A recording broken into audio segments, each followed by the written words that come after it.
In this video, I'm going to be sharing my story about my 5 gram magic mushroom experience that I had back in May 2021. So it was a little over 3 years ago, I think. Um, and this changed me completely. Changed my whole life, changed the course of my life, changed me completely. It's a fucking insane story, for one. It's one of those type of trip reports that you hear about or you see on the movies. This was next level, man. I was fucking going in and out of all sorts of dimensions and realms. So if you're interested in hearing about it, stay tuned. It will be a long video, so I do recommend, get comfortable, relax. This could take a long time to get it all out. So yeah, where do I start this? I just sort of want to, maybe I should just talk about a little bit of my experience with psychedelics before I did this epic fucking trip of my life. So yeah, I grew up in a small town. Weed was very common, so started that at a young age. I would have been 12 years old when I had my first joint and continued smoking weed till I was about 16. Gave it up because of paranoia and abuse of it. I smoked it for too long, to be honest. So yeah, gave that up. Started drinking alcohol. This is all my experiences with substances, anyway. And had a LSD trip along the way somewhere. My first LSD trip, I think it was during college. We took half a tab before school and didn't really get those psychedelic effects, just the feel good expressions and that sort of thing going on. I've had a few mild magic mushroom trips along the way that were just beautiful, like full on euphoria. Everything in life was like making sense and just everything felt perfect. So I've had a couple of those sort of trips on the shrooms. A little bit intense at the start, but thought it was going to be a rocky ride when I first did it because I didn't know what to expect, and you get that sort of a upper feeling going on when you first, within the first hour of taking shrooms. There's like that come up part where it feels a bit rocky. Yeah, that was happening. But yeah, so I've had some pretty decent LSD trips in the last, I'd say, 5 6 years. Nothing out the gate though, but just your casual sort of the everyday LSD user type of trip. Where you're getting the visuals, things are breathing and moving, closed eyes visuals. If you close your eyes, you're seeing all sorts of things. So all that had all that going on, and then this one. So what brought it around was I think I was kind of searching for something at that time, and I'd heard Joe Rogan mention, he was talking about it on his podcast. If you take 5 grams of magic mushrooms, you will literally see God and all this shit, eh? And that had me intrigued, and I just started researching the fuck out of magic mushrooms and trips and all this. And I was in a spot with my life at that time. I was doing a lot of things that were unhealthy, you could say, lots of drinking alcohol, lots of smoking, like cigarettes and vaping. I was out fucking cheating and shit like that on the missus, which, I wasn't proud of any of that. And gambling as well. Gambling all my money down at the Pokies, the local pub, like thousands of dollars that I had spare, just wasting it. I was just chasing. I was looking for something and it wasn't in all that shit. It couldn't satisfy what I was actually needing. And so what happened is I thought I wanted to try a heavy dose of magic mushrooms because I heard all all the benefits you could get from it. So the way it unfolded was the wrong way, because it set me up for a bad trip, but in the end it ended up being exactly what I needed, because it was a bad trip but turned out to be a good trip in the long run, if you know what I mean. At the time it was a bad trip, and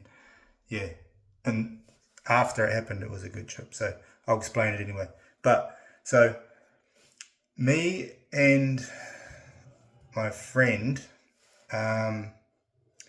we wanted to do the 5 grams together, and he actually talked me into doing it. So this night that it happened, and I knew it was a bad idea that night because we were drinking and stuff, and I knew that you weren't meant to drink on it. But when a friend says to you, "Oh, come on bro, let's do it," they sort of don't have to say much to convince you to do something. You sort of follow your friends. So I was convinced and said yes. But I'll just give you guys a bit of an idea about the mindset I was in at the time, just so you can see, I think this played a lot into the trip, because your mindset plays a lot into the trip, So before we did it, I was actually having my very first, what would you call it? I was coaching, because I'm a boxing coach, and at the time I was running a boxing gym. So I had a couple of guys from the gym, and they were having their very first amateur fights ever, and this was my very first time coaching someone inside of the ring. So I had these 2 boys fighting. It was at a local pub, and I was in a serious sort of a bit anxious, nervous for them sort of mindset, and trying to play coach, and I'm focused on the boys, getting them ready for their first fucking fights ever. So I'm in this mindset, right? My friend's out in the crowd, and he's fucking just sinking the beers, drinking away, having a good time, laughing. His wife's there, my wife's out there, hanging out with them all. And they're hanging out, having fun. And I'm kind of serious and stuff. And then after the boys had their fights, I went out and I joined them, and I started drinking. And I was drinking a few beers, but wasn't really affecting me. I wasn't getting into that relaxed drunk state. I feel quite tense. I wasn't quite getting relaxed, And what happened was, so my dad was with us at the time, and he had to go, we had to drop him off back home, which was the next town, our hometown, Woodville, which is half an hour drive from where we were. So we had to drive him back home, and then we were going to come back and stay in these hotel rooms that were right next door to my friend's hotel rooms, because they convinced us to stay the night, so we did. So we go drive my dad back. Oh yeah, but before we got in the car, that's when my friend said, bro, he's like, bring the mushrooms back and we'll do them. And he was like so keen, he's like, yeah bro. And I says, yeah, okay. But I knew it was a bad idea. I knew it was a bad idea. But turned out to be good, I guess, changed my life. So dropped them off, grabbed the mushrooms, come back. We end up going back to the hotel rooms, grabbed a Domino's pizza, which is right next door to the hotel room. And we chucked 5 grams of dried subaraganosa, which is a type of magic mushroom, which is meant to be one of the strongest fucking magic mushrooms in the world. Put 5 grams on half a pizza each. I ate my 5 on my half, his 5. Decided to go into town and go clubbing with the girls. Walked into town. It was about 10 to 15 minutes walk. It was a slow walk in. Got to the first club, grabbed a couple of drinks, went upstairs, and I remember we were sitting in there, and it was like that fucking loud in there. We couldn't hear each other talk. It was like, typical club. What do you expect? And I think, we just weren't feeling it, and we decided to move on. So we carried on, left that club after we finished our drinks, carried on, went down the road a bit, ran into like a group of young, drunk, fucking teenagers on the side of the street, and they were trying to have a conversation with us, or laughing and, you know, giggling and whatever teenagers do, and couldn't really understand what they were saying at the time, but I remember they were on a good buzz, and I could sort of sense the mushrooms just starting to tickle the senses, the nerves a little bit, at that point. So then I think we decided to go back to the rooms, as we didn't really want to be out there tripping. And we started walking back home.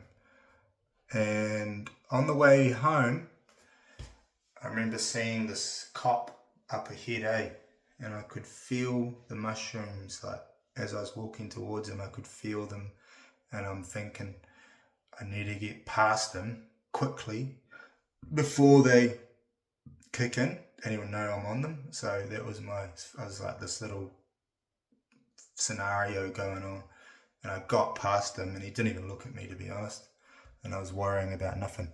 So we got past, and then we kept walking up the street, and this is where I knew that it was starting.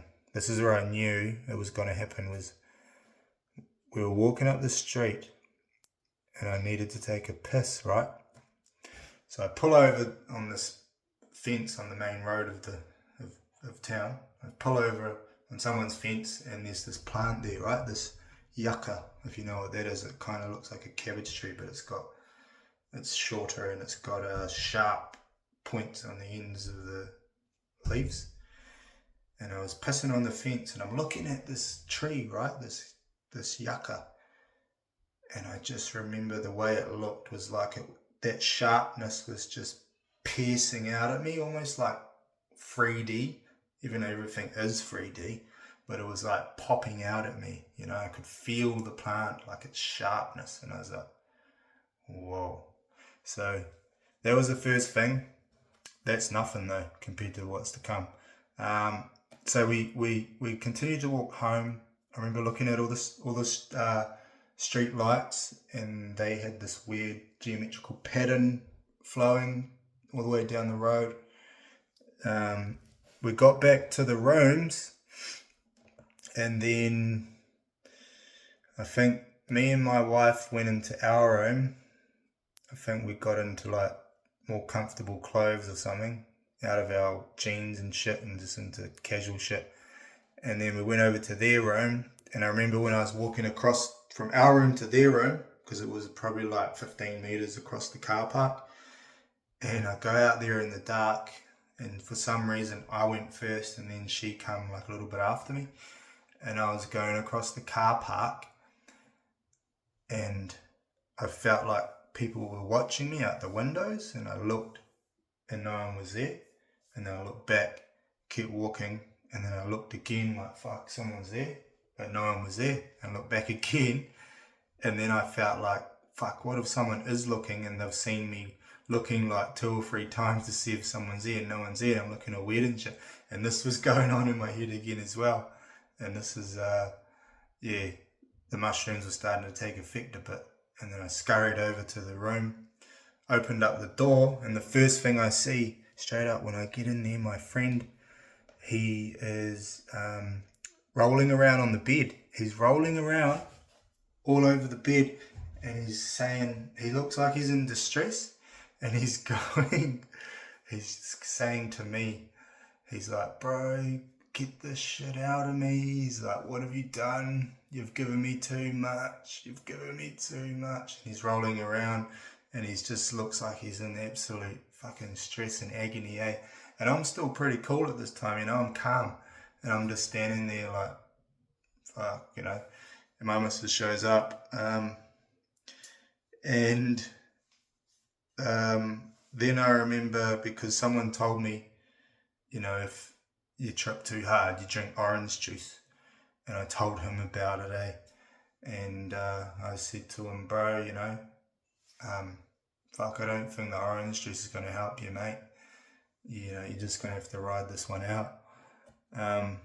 But yeah, he was rolling around and stuff. He sort of got up on the chair, I think, by the time we left, because I remember looking at his face, and his skin looked like putty, like Play-Doh, like it was just Play-Doh looking, all of his skin, if you can imagine that, like clear as day, looked like putty. And he had another set of eyes on his forehead that were clear as day. So I could see these ones, and I could see another set right there, just clear as day, like they were real. And I'm just like, whoa, fuck. So we go back to our room after that. And for some reason, it must have been because it was late. It was like after 12, it might have been 1 o'clock in the morning. I can't remember, but it was late. And we try to go to sleep, which is probably the worst thing in the world to do when the mushrooms are just starting to fucking take effect. Like, you go so that you get like an introspective perspective of everything. You go inside when you try and lay there and go to sleep, and you're tripping on 5 grams of mushrooms after you've been drinking. It's a bad idea. So we're in this little hotel room. This is why I think the set was not ideal, because we're in this little fucking hotel room and I don't even know the place. Yeah. Set and setting, no good. But yeah, we're in this little hotel room trying to go to sleep. But I remember I was sitting on the edge of the bed on the floor, right, at this point. And I just remember, like, I was in so much euphoria. I was feeling real good, eh? And I'm sitting there, and my wife is, like, on the bed. I can't remember actually what she was saying, but I remember just saying to her, like, oh my God, I was in so much, like, bliss of being alive and breathing. And I remember I was breathing in. This is when it goes bad. I was breathing in like this and just feeling the breath and thinking, oh my God, it's just so, I was saying to her, it's so humbling to breathe and to be alive. I was like, whoa, this shit's humbling as fuck. And I could just feel it getting more and more intense, like building up. And then I started breathing in more. And then I'm like, fuck, I start panicking because I'm thinking, what if I forget how to breathe, you know? And then I'm thinking, fuck, I'm in this panic, going into this panic mode when I'm breathing. Like, fuck, if I stop breathing, I'm going to die. And this is what sort of triggered it off. And I started breathing heavy, and I was scared. And I remember I picked up my packet of cigarettes because I was smoking at the time. Picked them up because I knew, I was like, these are what's killing me, because I could feel like my life was being sucked out of me from my breath. Threw them across the room. Boom, and I was like, fuck you, cigarettes. I gave up, by the way, after that, and never smoked again. So that was good. Yeah, so threw the cigarettes away, and then I go into like this panic mode, and it's really hard to try and remember what happened next, but I'm going to try and recall it as clear as I can. So I think after I was panicking with the breathing, I must have crawled onto the bed, because I remember laying there, and I'm like, I can't breathe, I'm gonna die and all this. And then she's like, I'm like, how do I breathe? And then I was like holding on to my wife, and I'm breathing, and I remember I just became breath. So all I was just this breath, this thing breathing in and out. Everything else was gone. I was just breath. And I was like focusing on it so hard that if that breath stopped, I was like, then I'm dead. And it was like 100% clear of our immortality. Like, that breath goes and you're gone. And I remember she was like trying to tell me how to breathe. I'm like, how do I breathe? And she's like, I was like, what if I forget? and she was trying to get me to go to sleep and stuff, but she's like, breathe in through your nose, and I'm like, out through your mouth, and I'm just trying to listen to her words and hang on for dear life, you know. But yeah, I remember doing that, and then I says at one point, because I felt like I needed water real bad, and so she started bringing me cups of water. She brought me the first cup, and I fucking sculled the whole thing down. Gave it back to her. She got me another cup, sculled it down, and I was just drinking cups and cups. And then all of a sudden, I'm sitting there on the bed holding the cup, and my hand just went boom, just flopped dead, boom, dropped the cup, all the water over the bed, and I couldn't pick it up because my arm was gone dead. And I'm like, what the fuck's happened to my arm? That was one thing. And then I remember also looking up at the walls, and we're in this little hotel room, and it felt like I was in a laboratory or something. And the light that was shining, there was like one dim light up in the corner on the wall, and it was shining light across the wall, and all the color that it was making through the light, I could see it moving, like it was moving at this sort of pace, like that. But in the movement, there was all these patterns that were like hieroglyphs or something, and they were going, just moving with it like that. I'm seeing that sort of stuff. And then there's a part, what happened, it's all sort of, I can't remember the exact order of it all because I was so fucking out of it, but there was one part where she went to the toilet, right?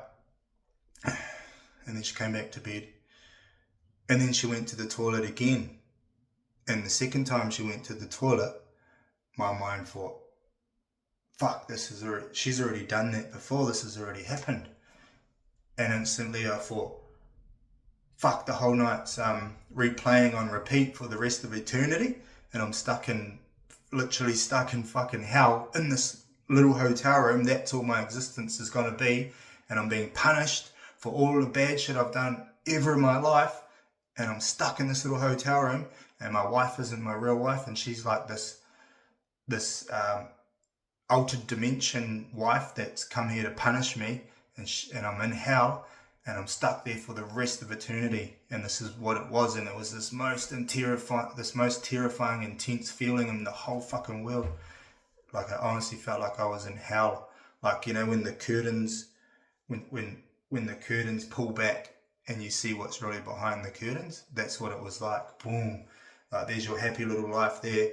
Boom, open the curtains. This is what's really going to happen to you for committing all of these fucking things, these bad things in your life. And it's like, and this was terrifying to me. So yeah, I thought I was stuck in this time loop where the night was just gonna keep repeating over and over and over and over and over again for the rest of eternity. So that was terrifying. And then there's a whole lot more. She was like trying to tell me to go to sleep. So when she was telling me to go to sleep, I took it as she's like, you just need to go to sleep, and then you'll be okay and all this. And I'm thinking, she wants me to go to sleep because if I go to sleep, that means that I die in this world and I wake up in that other realm, in these other dimensions. And I started seeing all these other dimensions. Like, she's like, just go to sleep. And I thought, if I go to sleep, that's them killing me. And then I'll go to sleep and it's the death. Like, that's my death, is me going to sleep, because I always started seeing like me in these like meatworks where I was being cut up.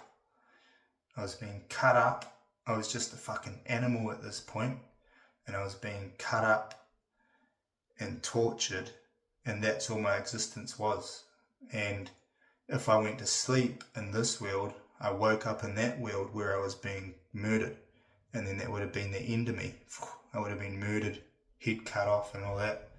And I could see it all. I could see it clear as day. I could see all the chains swinging. and I could hear the meat workers having a conversation, and I could hear like the bandsaw and shit going.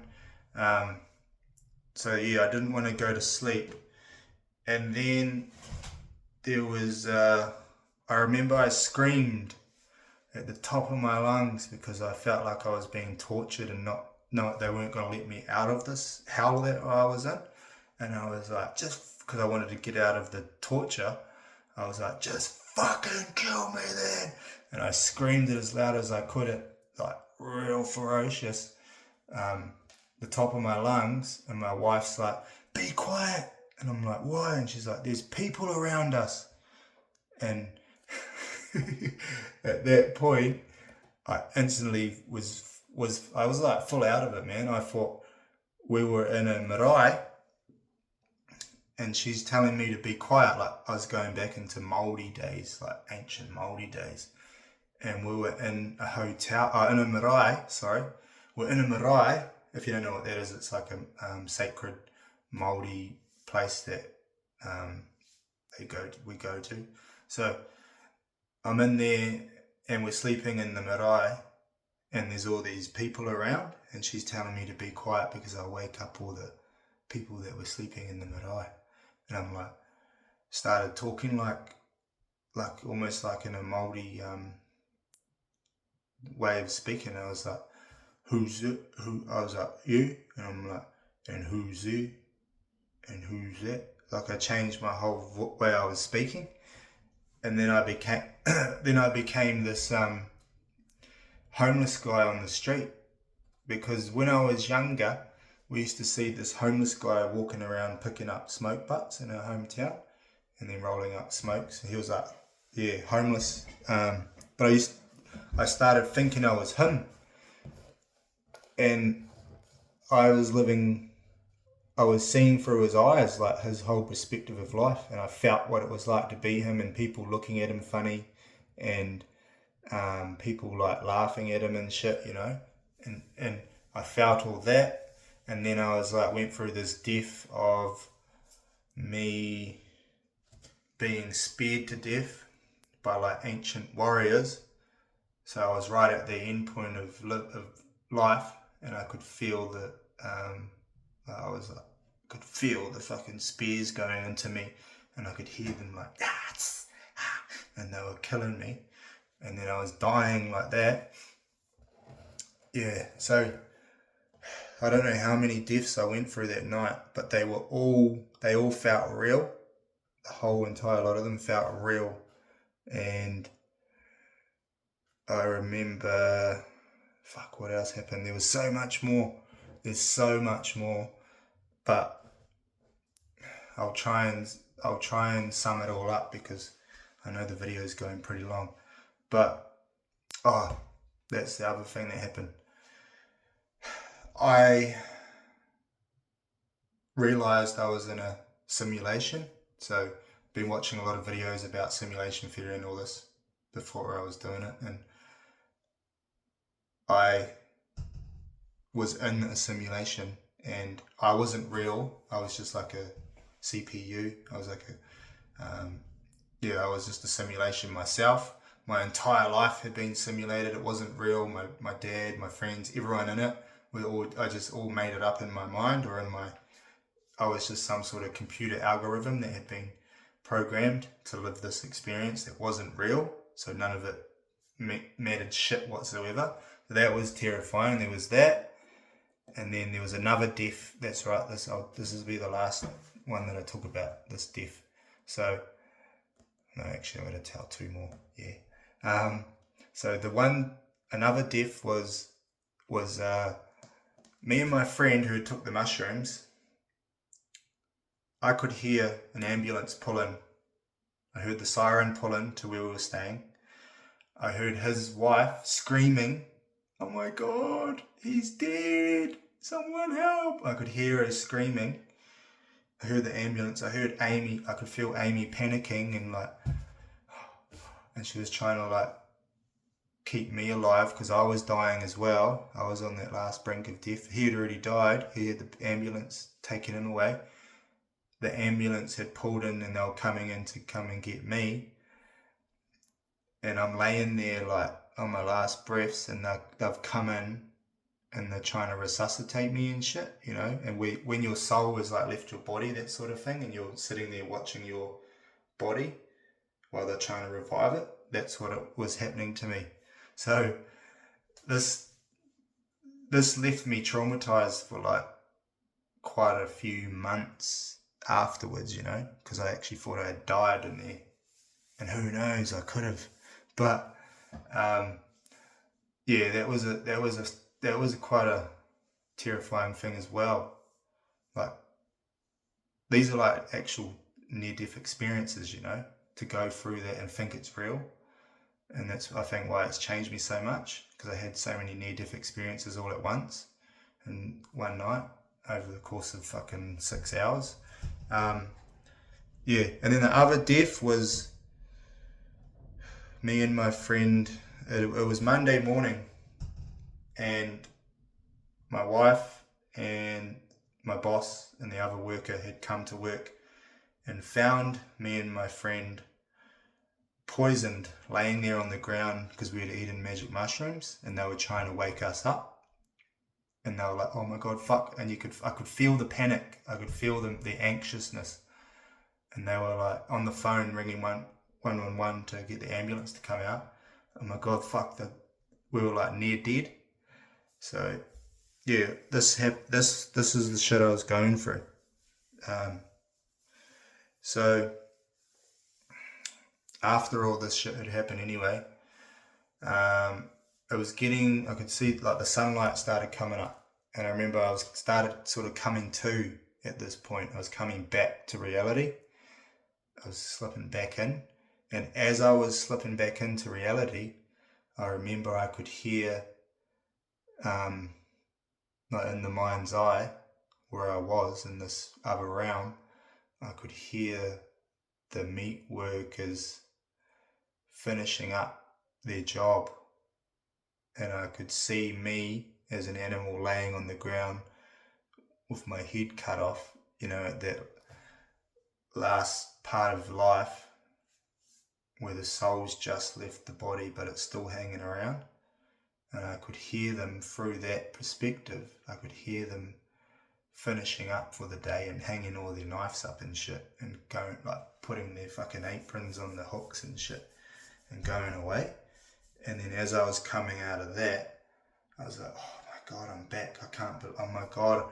It was like a miracle, to be back. Like that feeling of,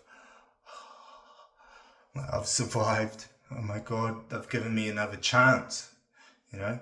And I got up, and I'm like just fully fucking blown away from the whole experience. And I'm looking at my hands, like, am I real? And I'm like, and I'm feeling myself, oh my god, I'm back.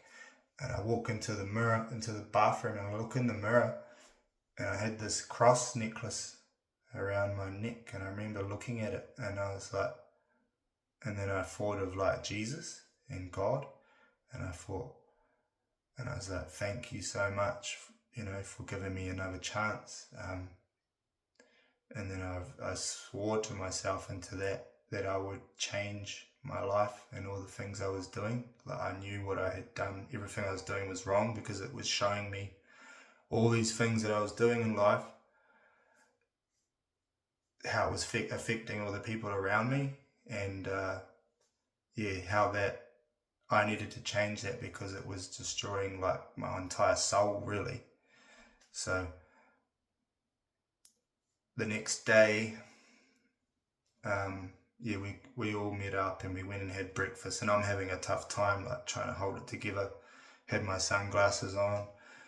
After we had breakfast, we went back home to our house, and I remember I just felt so depressed and down, like this full realization of everything I was doing was just totally wrong, you know, like, who the fuck were you? Like, this old me had been destroyed, like, completely, like, destroyed and killed. And I broke down crying to my wife, and I was like, I need to fucking change, I says to her. I says, I know I need a change. And then she had like a serious talk with me, and she's like, you do, babe. And she's saying all this stuff, and we had a good talk. And from then forward, like, I just started realizing, you know, what I needed to do, and started, instead of trying to please people around me, and that, like, I really needed to just focus on pleasing myself and what I really wanted. And that's what I did. And, you know, I was having flashbacks like a few weeks after it. Every time I heard a buzzing noise or a washing machine spinning, it would remind me of, I felt like the other realm was sort of trying to get a signal through to me. Like, it sounded like a bandsaw or something going, like, getting ready to cut me up again. So I'm like, fuck, like, it was still there echoing at me, you know. And it's taken me, like, it took me a good year or so to come right from that, but I've had heaps of like aha moments since then, and I've had so much like of a deeper, clearer sort of understanding of life and what it really is and where we are. And it's helped me to focus on things that are important in my life. Like, if you understand that you are actually immortal and we don't live forever, then you're able to live each day with more fulfillment, and that's what's happened. And so that led me to where I am now, which is I've got my own business going. I've got a website. It's called themysticsgarden.co.nz, and I grow and sell medicinal plants. And that basically come around because of that, because I've seen the power of plant medicine or natural medicines. I know mushrooms aren't considered a plant, but they're still, in that category. But seeing the power of that, then because I've always worked in nurseries for like 15 years, and I've got my own little nursery going, I did have before I started this, and working with plants, then it made me sort of branch off towards doing medicinal plants, because I know the power of them and how they can affect you, your mind, your body, and all that. So I've really delved into all that, So yeah, got all that going, and it's changed my life for the better. Anyway, I've quit the drinking, I quit the smoking, the gambling, the cheating as well. It's all gone, and we actually, our 2-year-old son, he's 2 years old now. He come out of all of this as well, because before he was born, my wife didn't want to have a kid with me because of the way I was, and she said, I'm not having a kid with you until you change. I'm not bringing a kid into this world the way you are now.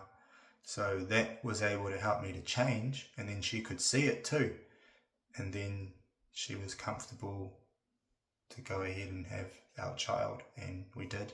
And yeah, life's just been fucking how it should have been now. But yeah, that's my story. It's a long one, but that's the magic mushroom story, the one that changed my fucking life. So I'm going to share my San Pedro story, which I'm planning to do over the Christmas break of 2024. I'll let you guys all know how that goes. And we've got a few other ones coming as well. So stay tuned. Hope you enjoyed